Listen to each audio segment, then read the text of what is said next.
Good morning. It is November 1st. My name is Edward Burrowbaugh, and I'm part of your Sunday celebration team, and I want to welcome you to our, whatever we call it, hybrid Sunday service. So let us now join each other in our song of joy.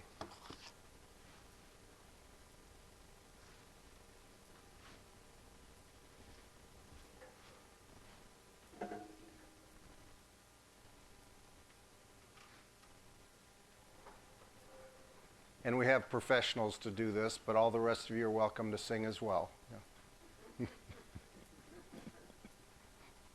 As a matter of fact, if you feel like it, you could stand up to sing. Get your blood running.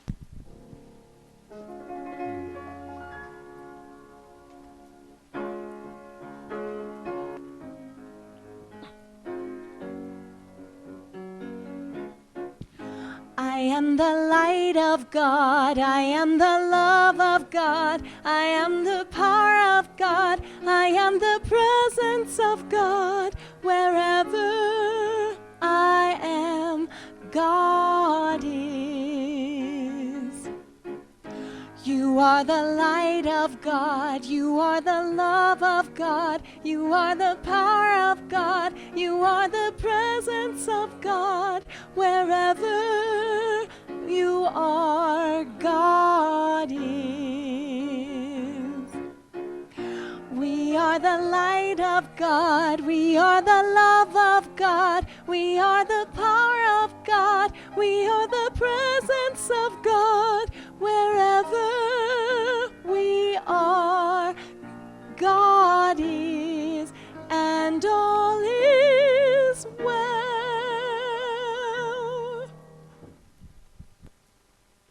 Thank you, Mark and Taylor.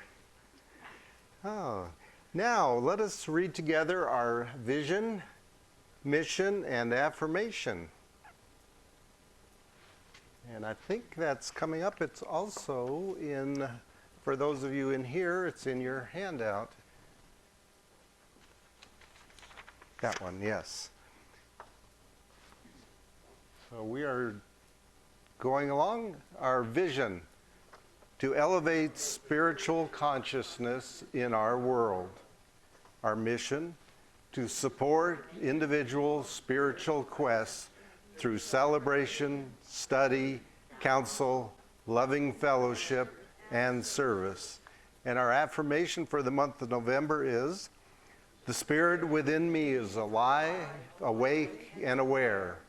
Every part of my being is in harmony with the living Spirit within me. I know that divine wisdom guides me and divine power protects me. I identify myself with the good that I desire. Thank you. All right, so let's just take a moment for our invocation and just relax. Maybe if you choose to, close your eyes. And we just know that as we're here today in this wonderful 1st of November with a beautiful full moon last night and fall is in the air, we just know that God is everywhere. God is all there is. God is flowing in, through, and around each of us.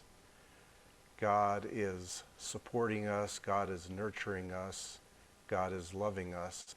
And we, as a piece and a part of that divinity, also have those same qualities and aspects. We are love. We support ourselves. We are wonderful. And so we just know that today, that this service will bring some message to each and every one of us, and we just give great thanks for that, and we know that that is true, and so it is. All right, today's reading, and we need to spotlight the video, or the sanctuary.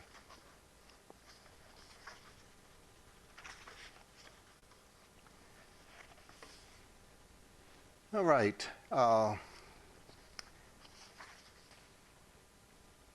Erwin is going to be speaking today, and I thought this is I did the plop approach here, and today I came up with this reading.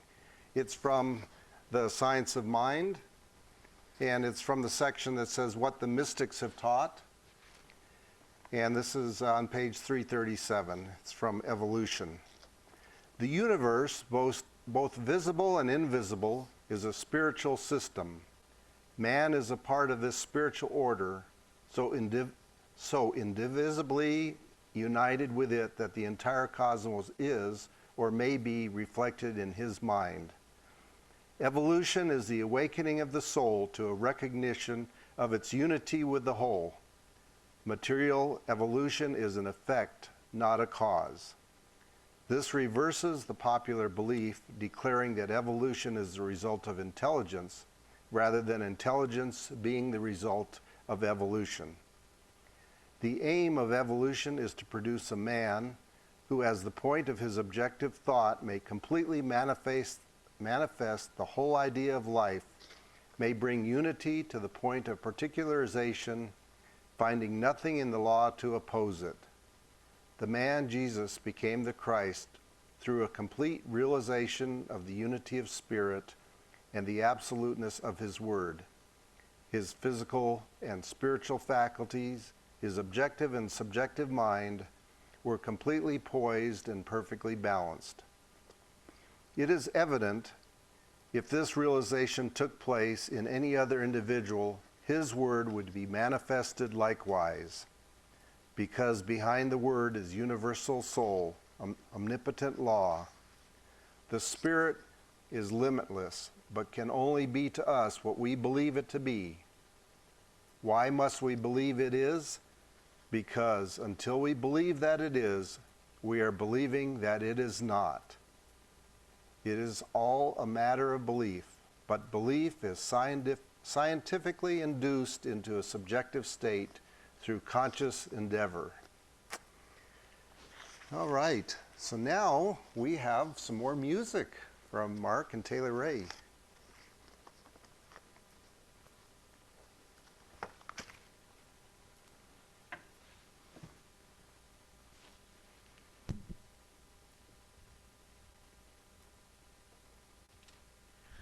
All right.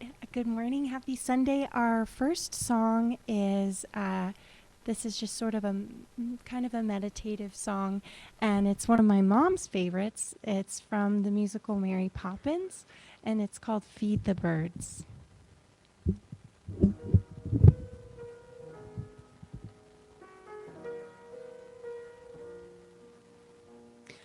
Early each day to the steps of St. Paul, the little old bird woman comes.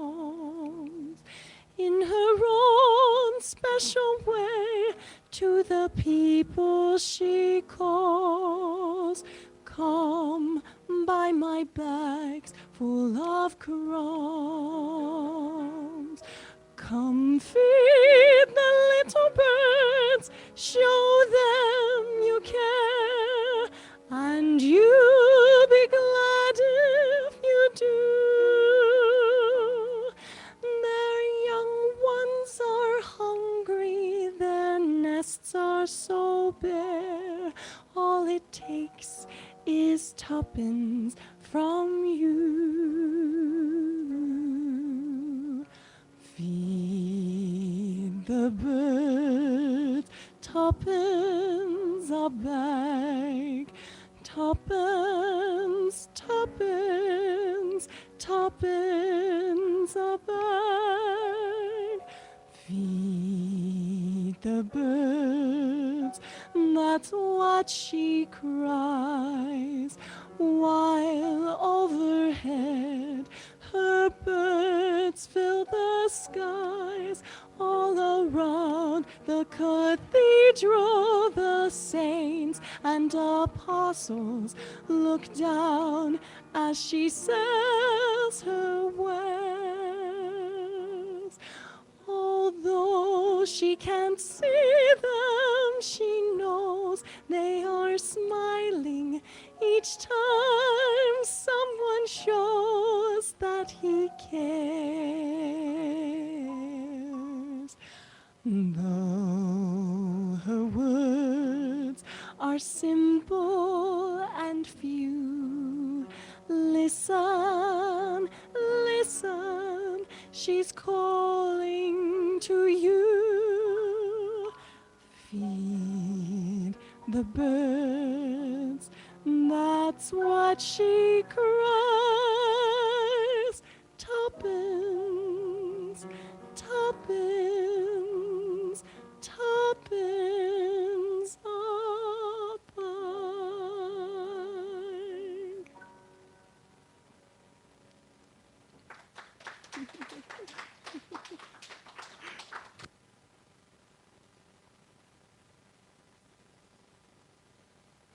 Thank you again.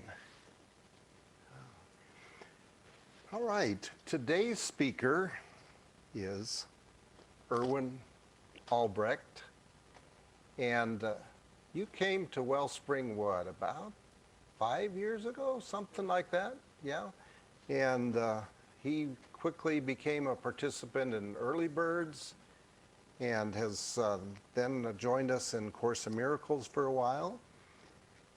And he got inspired a few weeks ago to tell us a little bit about himself and what he believes. And we're going to give him a shot at it. I know that he's had a rather colorful past and done a lot of things, and New Thought has really been something that has worked out for him. So with that, I'll just shut up and introduce Erwin.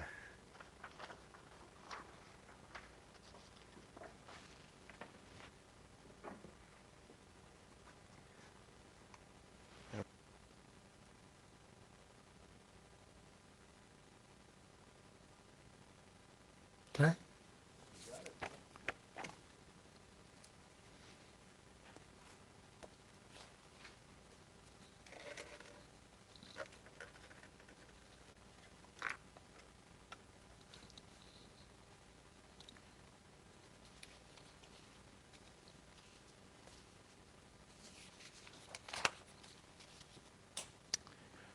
Okay, this is, as Edward said, it's kind of personal. And I'm going to start off with a question. Am I loud enough? Yeah. Okay. My question is there a reason why I am alive? Is there a reason why I am alive? I've searched for an acceptable spiritual, emotional, and logical answer.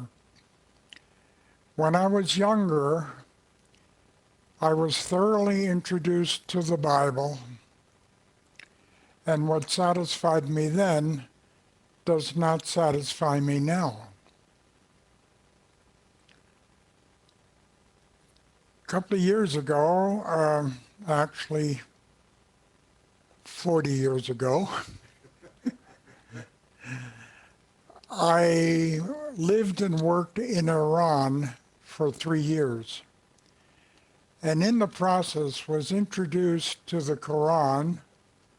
Iran is a Muslim country, and the Quran is their Bible, if you will. So for 3 years, I was in a Muslim environment where the Quran was a spiritual guide, and I was not satisfied with what I was looking for. When I first moved to Las Cruces, which is about 20 years ago, my next door neighbor was a retired bishop in a Mormon church. And he loaned me his Book of Mormon. He included me in his Mormon family night get-togethers. And I read half of the Book of Mormon that he loaned me. He loaned me his whole copy. And I'm still searching.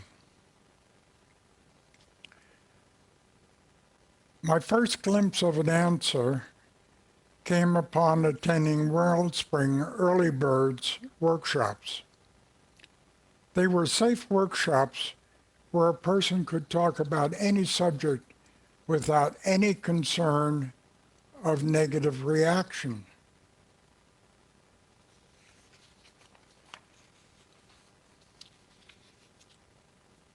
As I searched further, I came upon a book called A Course in Miracles, which provided additional enlightenment. This book is channeled, and it is the basic for the Wellspring Saturday workshops that are run by Edwin Hoffman-Smith, PhD. These workshops further enhanced my thirst for spirituality. When a book is channeled, it has a special characteristic. It is mentally dictated. The person does not know the source of the dictation. The person types up the dictation and submits the result for publication. In the case of this book, The Course in Miracles, or also known as ACIM, the source is assumed to be spiritual because of the spiritual content of the book. ACIM is difficult to read as some terms used in the book have one meaning for us today, but have a different meaning in the context of the book. I learned that I needed a second book, Glossary of Terms of A Course in Miracles, to translate some of the terms used in the book.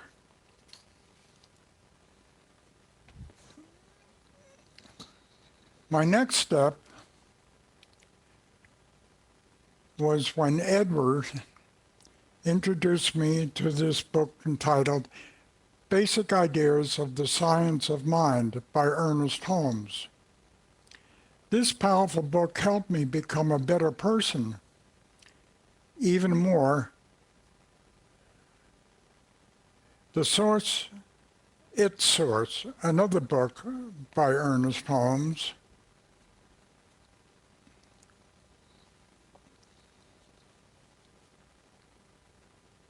Science of Mind, is 1.5 inches thick.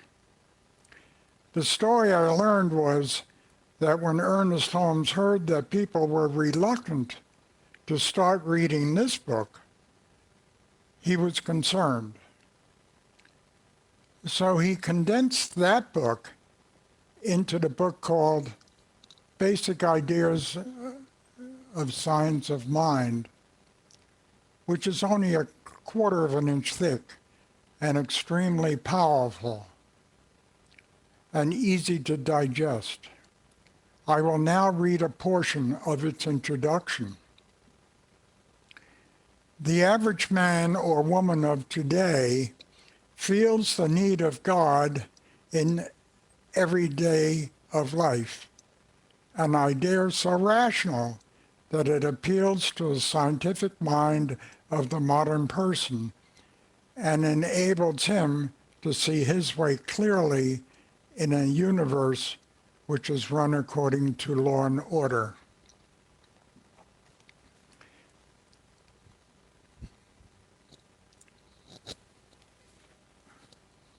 Then I came upon a book, Journey of Souls by Michael Newton. This copy is a couple of years old. At this point, over 300,000 shares of this book had been published and sold. The book initially was put on the market in 1995, and today over 750,000 copies of this book have been sold. This is 25 years after it's been published, and it's still going strong. It has been reprinted 39 times already.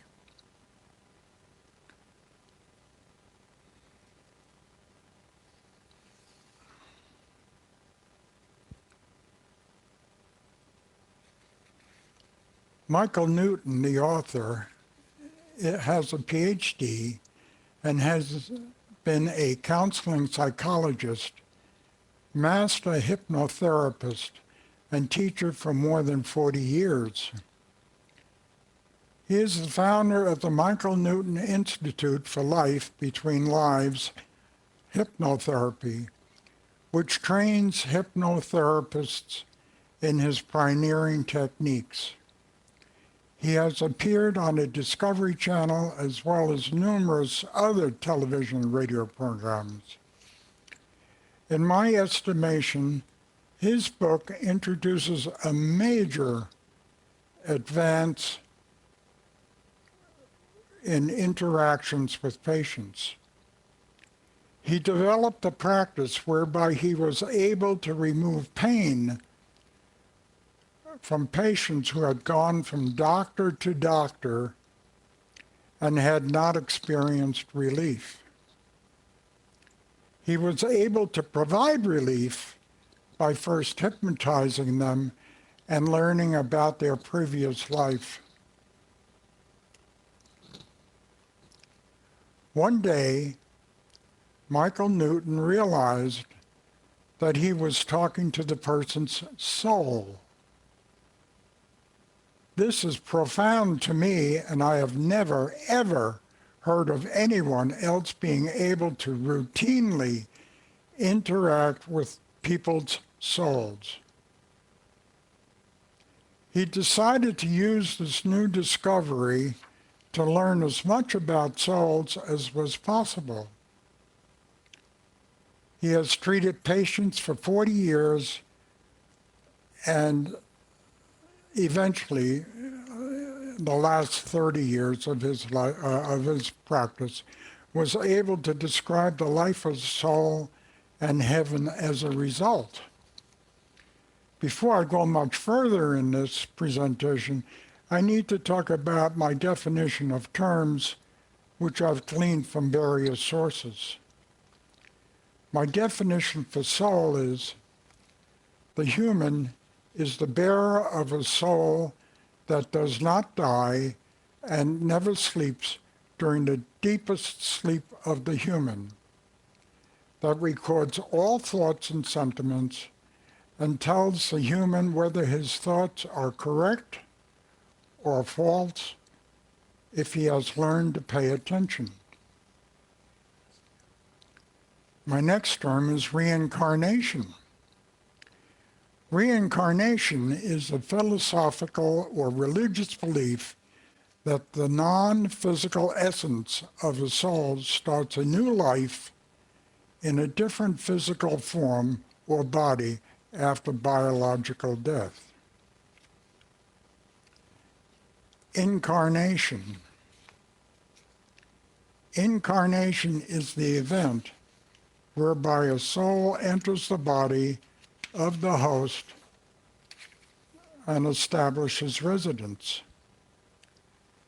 Souls of lower levels of spirituality incarnate more frequently as a soul's spiritual level increases. Its need to incarnate decreases. Eventually, they reach a spiritual level where incarnation is no longer needed. Next term is heaven. Heaven is a common religious, cosmological, or transcendent supernatural place where beings such as gods, angels, spirits, and souls live. Time is non-existent in heaven.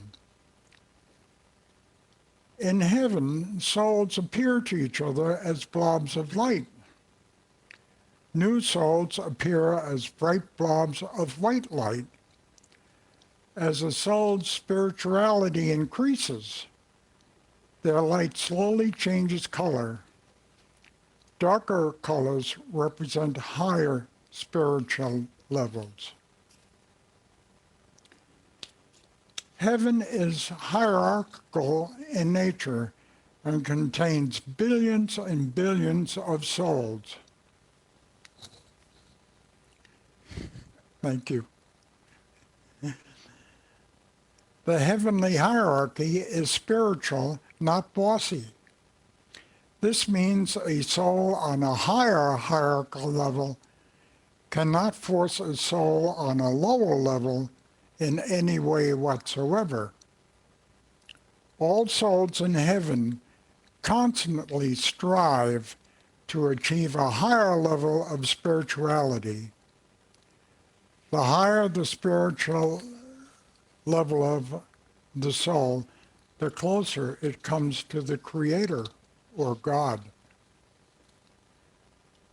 I believe that every person has a body and a soul. In life, the body is the host to the soul. The soul provides spiritual guidance to the body. It cannot force the body to undertake any action. The soul has an agenda that it has made and it has made a contract in heaven prior to incarnation. Slower learning souls may incarnate to earth hundreds of times to learn and achieve a higher spiritual level. I further believe that the Holy Ghost, or Holy Spirit, and the soul are one and the same. And the soul is our direct and personal link to heaven and to the Creator. Upon death, the soul leaves the body and returns to heaven. Ghosts are confused souls that stay on earth. Upon arrival in heaven, the soul undergoes rehabilitation to remove the pain and suffering that was experienced during incarnation. Shortly after arriving in heaven, the soul undergoes an evaluation of its accomplishments on earth to identify differences between its contract and its accomplishments. If there are negatives, there is no guilt or dishonor assigned. Instead, the differences between the contract and the actual life results are used for planning future training of the soul. Souls are created as needed. New souls of like spirituality are gathered into groups of approximately 15 souls. Individual souls interact with each other on a friendly basis and a caring way. Souls communicate with each other mentally.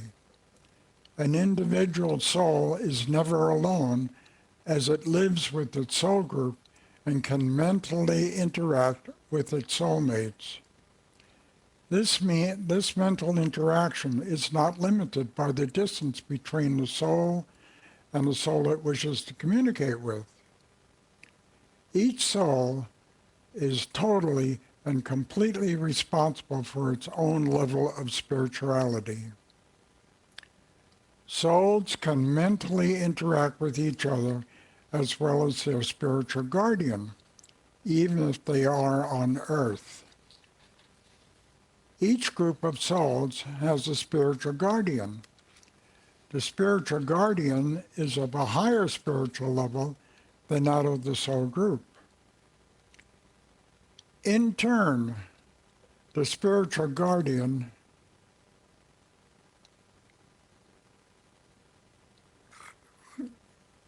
group also has a spiritual guardian who has a higher spiritual level than that of the group. In all, it appears that less than 10 spiritual levels exist, the God Creator being the highest.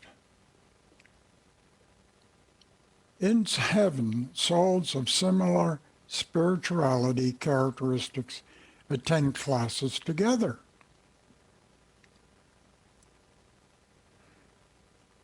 Learning materials that are highly advanced, audio and visual, are used.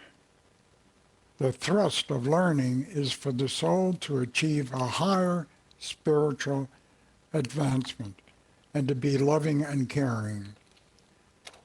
The focus of learning is to improve on the soul's ability to handle problems relating to self and to others. The desirable result is that a soul resolves issues with spiritual love and caring.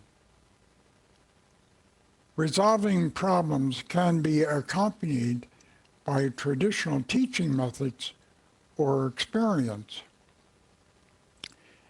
The alternative to traditional teaching methods is for the soul to incarnate to earth so it can advance its spirituality through experience. So incarnating to earth is treated as a school assignment. The soul's spiritual progress is constantly monitored by its spiritual guardian on earth as well as in heaven. If the progress is deemed to be slow by the guardian, the soul is gently nudged. If the soul has been in heaven a relatively long time without gaining much spiritual advancement, the spiritual guardian starts to nudge the soul in a direction of incarnation. The soul is never, ever forced. Once the soul decides to incarnate again, it embarks on a lengthy process.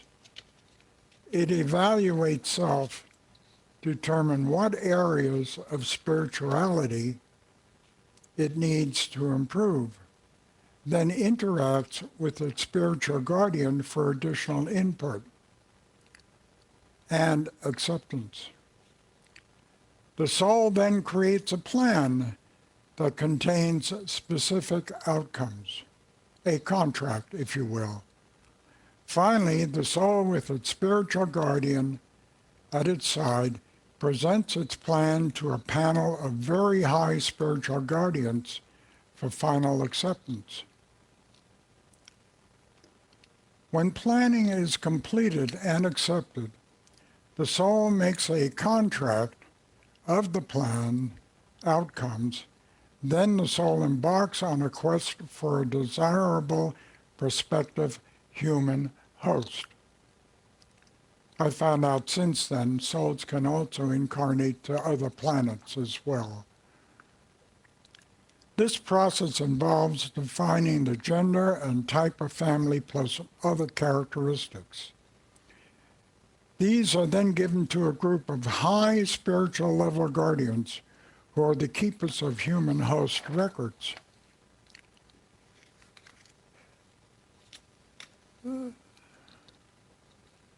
The soul then receives some details of 3 or 4 prospects.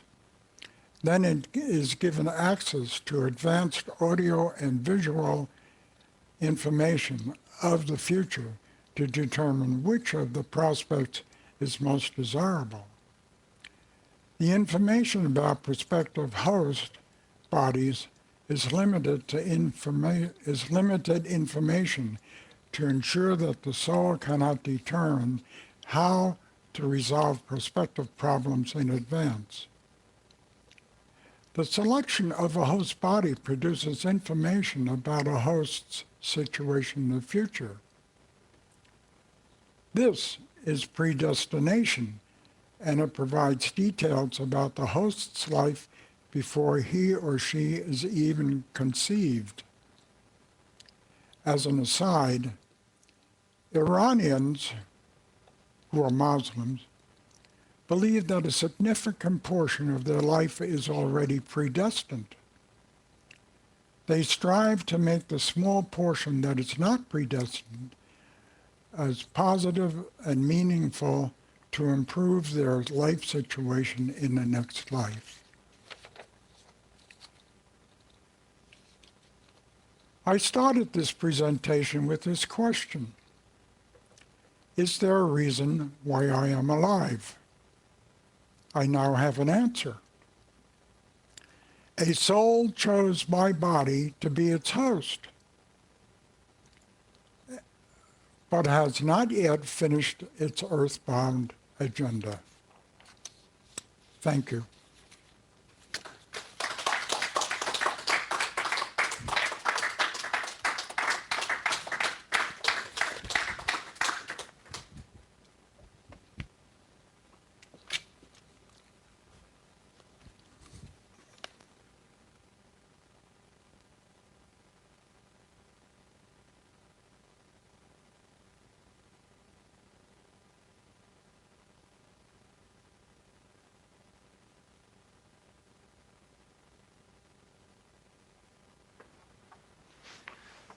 Thank you, Erwin. So, since you're still alive, you still have work to do, right? Very good. But thank you. That was very detailed, and I know I read that book, and I don't know if I had those details at my fingertips or tongue tips. But anyway, thank you again, and let's just take a moment to have a prayer.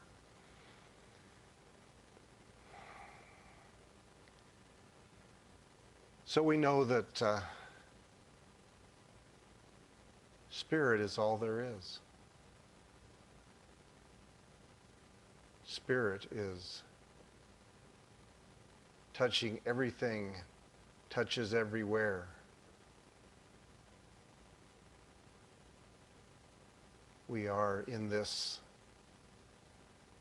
field, infinite field of spirit, this energy that we can also use, that we are a part of, that this energetic field obeys the law and always says yes to whatever we place in the law. And so today I just want to put into this field with our intention of resolution for those members of our community who are suffering either physical or mental or emotional issues or problems,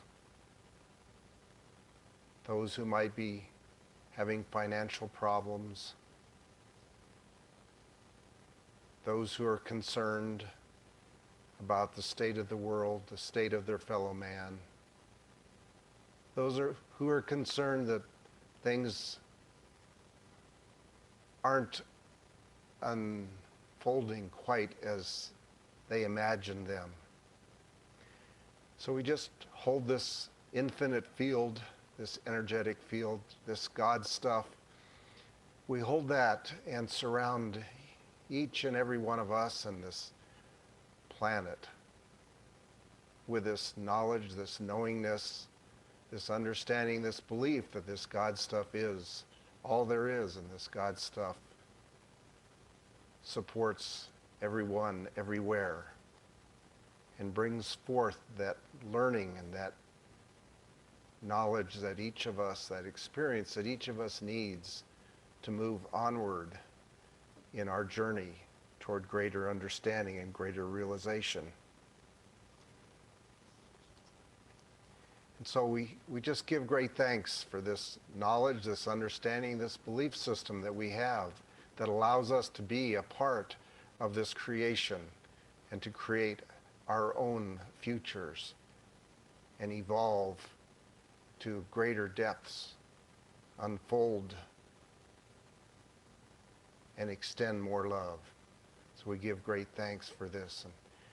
And we know as we say these prayers that we place this into the mind of God, into the law, and we just release it there, knowing that it has already been acted on even as we thought of it. As we set our intention, it is being acted upon and it is unfolding in perfect divine order. And so it is. Oh. So I think we have some more music. Mark and Taylor.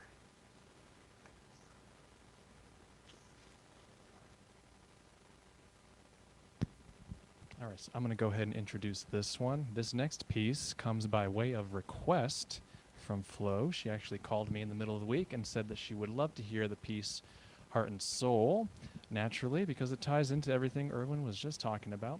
So we were excited about that because we both really like this song.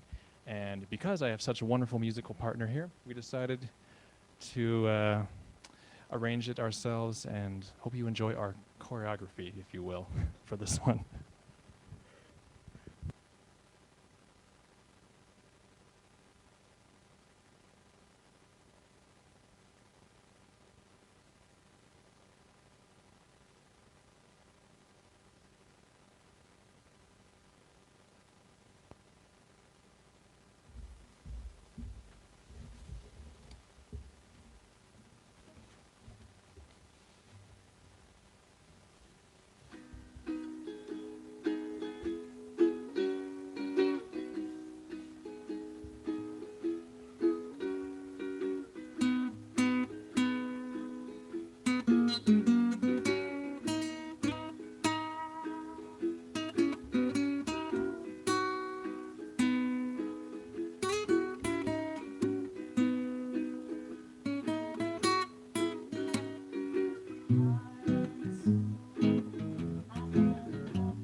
Here, I thought he was kidding when he said their choreography. Very good. Yeah. Okay, thank you. Oh, now I have a few announcements for us. And I want to mention that our October service project has pretty much wrapped up. That's the Sequimos Adelante. And you notice we were collecting school supplies and so forth. The group, or shall we say, remember this was a joint effort with the New Thought churches in Las Cruces, and it seemed like there wasn't a whole lot of donation happening, and so the board decided that we would make, as part of the third quarter tie, that the board would actually write a check and to purchase some school supplies for the children in Juarez. And so that'll be happening now, and that'll get wrapped up within the next week. So that's very good, and thanks to all of you who have donated for this. So appreciate that. And we are a community that believes in the power of prayer, and our prayer team remains ready to support you in any way that we can. So we ask that you submit a prayer request either via the piece of paper in the back of the sanctuary, or you can call Geneva Collins or Martha Ward and give them your prayer request. And we also have a prayer request button on our webpage that you can do, and these prayer requests are kept confidential. And our prayer team meets every Tuesday afternoon at 4:15. And as usual, we suggest that if you have submitted to the prayer team a prayer request, that maybe you spend 30 minutes there at 4:15 on Tuesdays and sit in your quiet space and join the rest of us in prayer, because we know that there's no separation in spirit, and the energy of our prayer group goes everywhere. We also know that during this time of virtual services, you can't be here to put your offering in the basket. So please use our donate button on the website, or send your check donation to Wellspring Church at P.O. Box 1533, Las Cruces, New Mexico. And for those of you who are here today, we do have a non-contact basket in the back of the sanctuary, so that you can leave your donation there. And we greatly appreciate that. And as I mentioned earlier, we do take 10% of all of our tithes and send them out to, shall we say, mostly local charities. And this quarter, I already mentioned the school supplies for the children. We also wrote a check as part of our tithe distribution to the community to the Dickerson Group. This is Marcy Dickerson has a free lunch program that anyone in Las Cruces can drop by and get a free lunch. So we wanted to support that. And we also gave some money to the Action Program for Animals to support our furry friends, because we also know that those, especially in this time where everybody's isolated, your furry friend may be the only touch you have half the time. So I just wanted to bring that up and let you know that. And so now we just give great thanks for the offerings that have already been given and those we will be receiving, because we know that giving and receiving are both part of the one flow. So we bless these gifts and know they're multiplied throughout our community. And we have started early birds. Most of you know this already, but we meet at Sunday mornings at 9:30 via Zoom. All are welcome. The link is in the weekly email and also on the website. Click on that and you'll be led in. Speakers for November, as you already saw, Erwin spoke today. I'll be speaking next Sunday, and the following Sunday, that's, let's get these right, will be James Hampton, and then I will be speaking again. And then on the 29th, that's the Sunday after Thanksgiving, we will have a video that we will download and play. So we will still have service here in the sanctuary, but the message will be a video from probably Mile High in CSL Central. And lastly, stay around in the Zoom meeting after service for a visit. And now, please read with me the benediction, and that will be followed by our congregational song, the Peace Song. And you know this by heart, most of you, but Spirit in the midst of us is mighty. Joy, peace, and eternal life are our true nature, and flow through us into the world, and so it is. And now join us for our peace song.